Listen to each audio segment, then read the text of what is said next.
Good morning. For those of you who don't know me, I'm Sarah. I'm part of the WCC, and outside of church life, one of the jobs I do is I'm chaplain to Derby County women's football team. So you can watch out for the football analogy that's bound to crop up somewhere during what I've got to say. As it's an all-age service, I thought we'd start with a bit of congregation participation. Youngsters, if you want to interrupt your colouring for a minute to join in the game, you can carry on colouring afterwards. We're going to have a bit of a guess who type game. So the idea will be everyone stands up, and if I describe you, you sit back down again. And if you're watching at home, I trust you'll join in too. If standing up's a bit of a problem, that's fine. You can just put your hand up or join in your head. So if you're up for it, if you stand up. Are any of you joining in over here? Phil? Do they want to join in the game and then carry on colouring in? It's like guess who? You just stand up, and if I describe you, sit back down again. Okay, so sit down if you're left-handed. That was quick. Didn't last long. Sit down if you wear glasses. Right. Sit down if you've got ginger hair or curly hair or you're bald. Yep. Sit down if in some way you feel a bit different from other people. So it might be that you find it hard to speak in public. I'm a bit nervous myself. Or you're dyslexic, dyspraxic, neurodiverse. Something makes you feel a bit different. And sit down if there's something about your body that you'd like to change. You're too short, you're too tall, don't like the shape of your nose. I think that's everyone.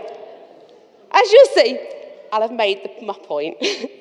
I don't know if you noticed a pattern in some of those descriptions, but they're all things that in some way people may feel negatively about themselves, or other people have made negative comments about you because of those things, and may feel that you've been put down because of them. I'm left-handed, and my granddad's nickname for me was Caggy, or Cag-handed. I googled it this week to check that my memory wasn't playing tricks, and learnt that it meant tainted. And that was one of the milder definitions. And I discovered that nearly every language has a negative term for being left-handed. But despite what people say about us, the Bible is full of examples of people who God chose, even though the world's stereotypes might have put them down. God chose Ehud, one of the judges. Look him up, especially if the boys like a gory story. Ehud is the perfect one. But he was left-handed, and it was his left-handedness that meant God could use him for the job he had for him. Moses had a speech impediment. Elisha was bold. Paul had bad eyesight. The list could go on. So whatever it is that you feel bad about yourself, there's bound to be somebody in the Bible that God chose. Today we're looking at Psalm 139, and I want to start in the middle with verses 13 and 14. For you created my inmost being. You knit me together in my mother's womb. I praise you because I am fearfully and wonderfully made. I was listening to an interview with Serena Wiegman recently. If all the attention on the Women's World Cup last weekend passed you by, Serena Wiegman's the manager of the England women football team. And she's from the Netherlands. And she was asked about the challenges of coming to work in England. And the first thing she mentioned was language. If you've ever heard her interviewed, you'd not really get that there was a problem. Her English is brilliant. But she said the problem was how words can have slightly different meanings and be used in different contexts and cultures that lead to misunderstandings. The example she gave was the word okay. Apparently, in the Netherlands, it means something's gone really well or is really good. But in England, we think okay is it's just all right. So when she became the manager and she'd done the first 3 training sessions, she'd been saying to the players, that training session was okay. They thought she meant, well, you were all right, but it wasn't anything great. She was trying to tell them it was brilliant, but morale in the camp dropped because they misunderstood the use of that word. In the book of Genesis, when God created the world, at the end of each day, it tells us that he looked at what he'd made and said, "It is good." Now, depending how we say the word good, it can mean different things or be received differently. Again, it might mean, it's all right, it'll do. If you work in a school and you have Ofsted, or you work in the medical profession and you have a CQC inspection, you'd be pleased to get a good outcome, but it's not the best. You're on the right track, but there's things you need to improve. But when God looked at his creation and said, "It is good," he would say, "Yes, that is good." This psalm tells us that when God created us, he knit us together in our mother's womb, and we are fearfully and wonderfully made. The word fearfully is another word that maybe can be misunderstood. In this context, it means extremely, exceptionally, or exceedingly. So the Bible's telling us that we are extremely, exceptionally, exceedingly, wonderfully made. That's pretty amazing, isn't it? God didn't make a mistake when he made you or I. We're special just as we are. My husband, Phil, over there, likes T-shirts with slogans on.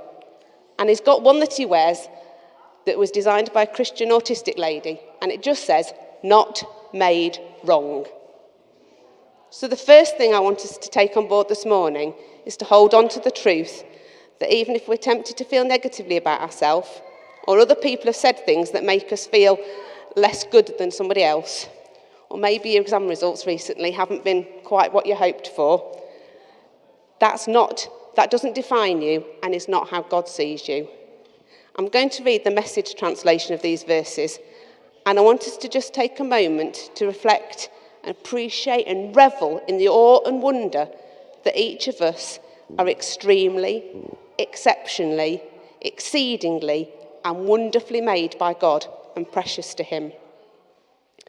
God, you are breathtaking. Body and soul, I am marvellously made. I worship in adoration. What a creation. You know me inside and out. You know every bone in my body. You know exactly how I was made, bit by bit, how I was sculpted from nothing into something.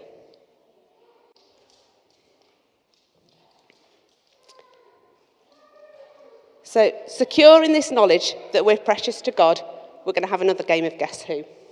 So, if you can all stand up again. Are you standing up again, youngsters? Not listening. Okay. Right. Yeah, so stand up again. Right. This time, I want you to sit down if you've never, ever made a mistake. Okay. Sit down if you've never done or said something that you've later regretted.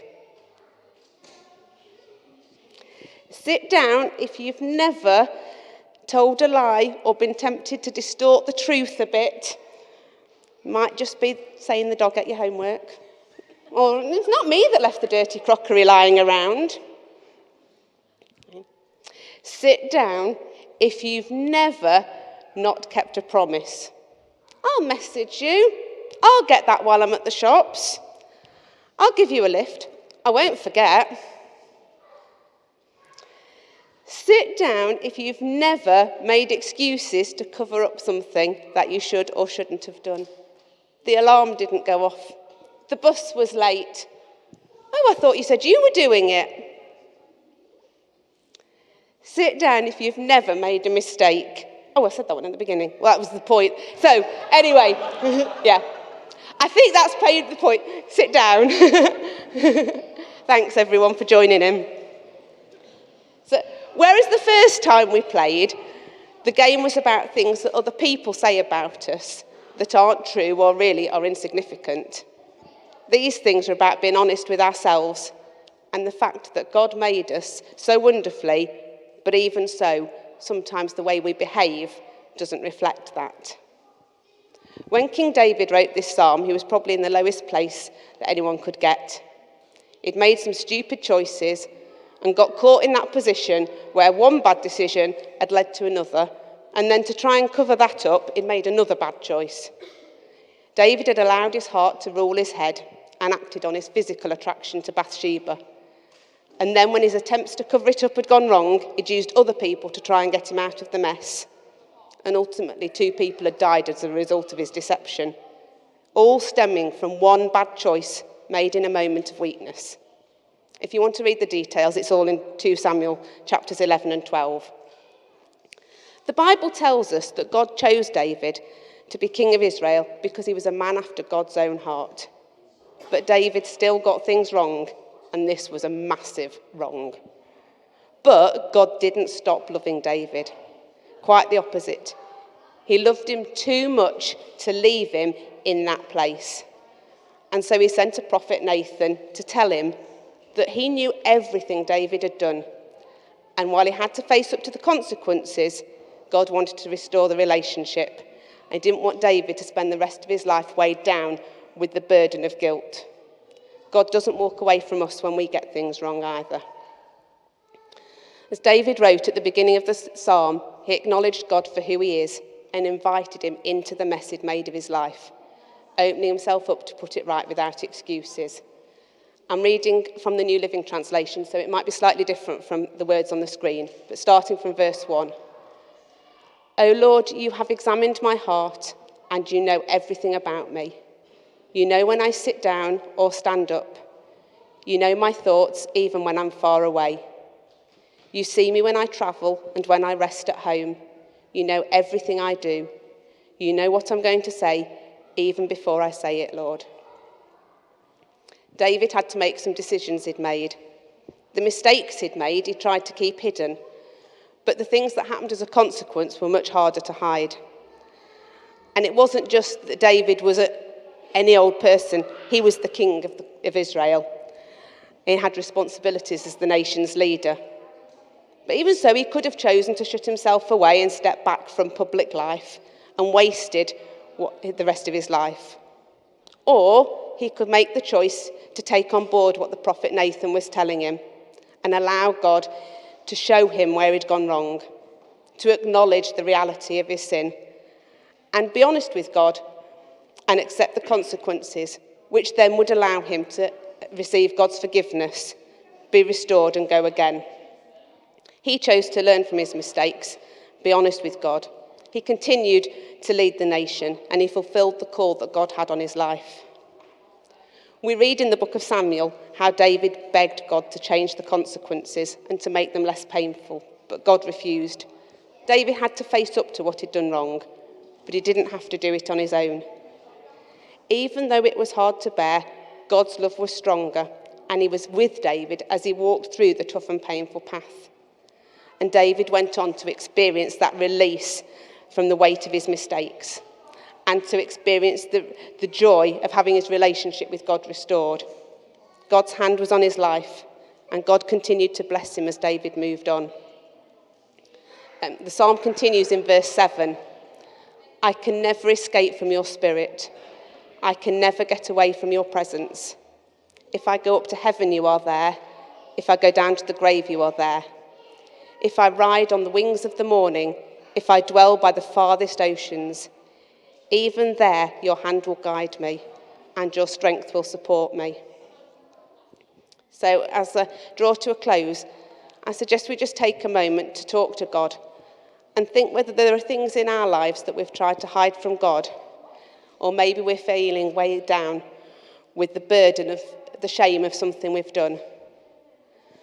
Don't allow these things to cut you off from God. Whatever's happened, he already knows about it, so nothing you're going to say to God is going to come as a shock to him.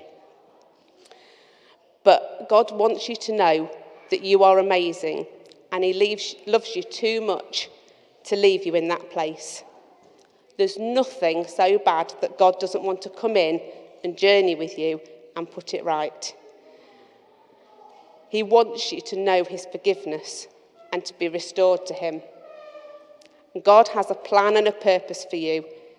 And if you feel you've gone off track somehow and lost your way, talk to him about it and allow him to show you the way back. don't think that anything that's worrying you is too small, and God can't be bothered about it. If it's big enough to cause you anxiety, then God cares, and he loves you. The psalm concludes, "Search me, O God, and know my heart. Test me and know my anxious thoughts. Point out anything in me that offends you, and lead me along the path of everlasting life." If it would help in this period of reflection, there's pencils and paper on the tables. If it's the way you process things, then you might want to write your own psalm or draw a picture about how you're feeling. Or you may just want to take a moment to reflect quietly with God. And if you want somebody to pray with you because something's been stirred in you that just feels a bit too much to work through on your own, then as we come into the final song, the prayer team will be available.